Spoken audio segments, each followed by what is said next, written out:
पर मेरा एक निवेदन है, भोलेनाथ जी बोलिए कन्हैया एक काम करोगे? हाँ हाँ, अगर गोवर्धन नाथ जी का पूजन करने वाला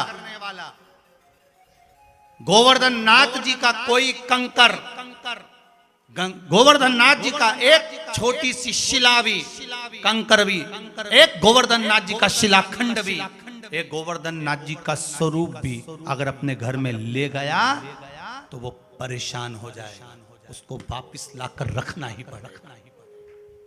इसलिए गिरिराज बाबा का स्वरूप गोवर्धन नाथ जी का शिलाखंड कभी उठाकर मत ला, ये नियम है। आप लोगों ने सुना है कि नहीं सुना? गिरिराज बाबा का शिलाखंड उठाकर नहीं लाना, वो परेशान हो जाएगा।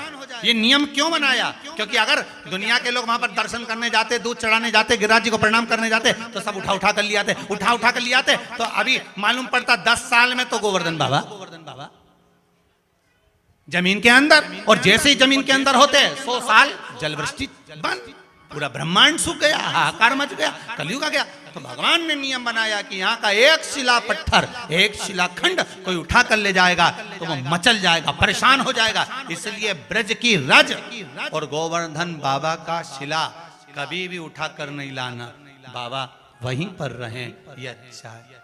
तो फिर कन्हैया ने कहा कि भोलेनाथ अब ये बताओ कि अगर मान लो धीरे धीरे तिल तिल रोज घटेगा तो एक दिन तो अंदर धसेगा ना, फिर क्या होगा?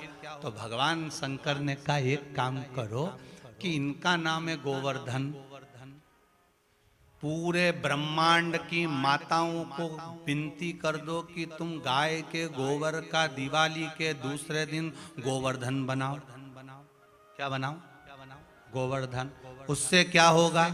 तो कहा पर्वत छोटा होने ही नहीं देंगे, अपन में भी दम है, तुम चिंता मत करो। जब गांव गांव में दरवाजे दरवाजे पर दीपावली के दूसरे दिन गोवर्धन बनेगा तो गोवर्धन बनेगा, तो उस गोवर्धन की जो रज है, गाय के गोबर की जो रज है, सूखने के बाद जमीन में मिलेगी, जमीन में मिलेगी तो उसकी रज बढ़ेगी। अगर उधर का गोवर्धन घट भी गया तो यहाँ का नहीं घटने देंगे, आप चिंता मत करना।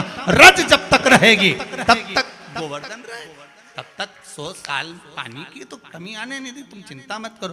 तो फिर नियम बनाया कि गाय का गोबर लाओ और दिवाली के दूसरे दिन ने गोवर्धन नाथ जी बनाओ। अब आज के जमाने में सास बहू से के गोवर्धन बनाओ तो बहुओं के इससे क्या होता है? इससे क्या होता है? उसका फायदा क्या है कि रज घटने नहीं देना है। इसलिए आप सबसे निवेदन है दिवाली के दूसरे दिन अपने घर के दरवाजे पर गाय का गोबर लाकर गोवर्धन का निर्माण करना चाहिए, पूजन करना चाहिए, अर्चना करना चाहिए, क्योंकि कलयुग प्रवेश नहीं करता, कलयुग टिका रहता है, कलयुग आता नहीं।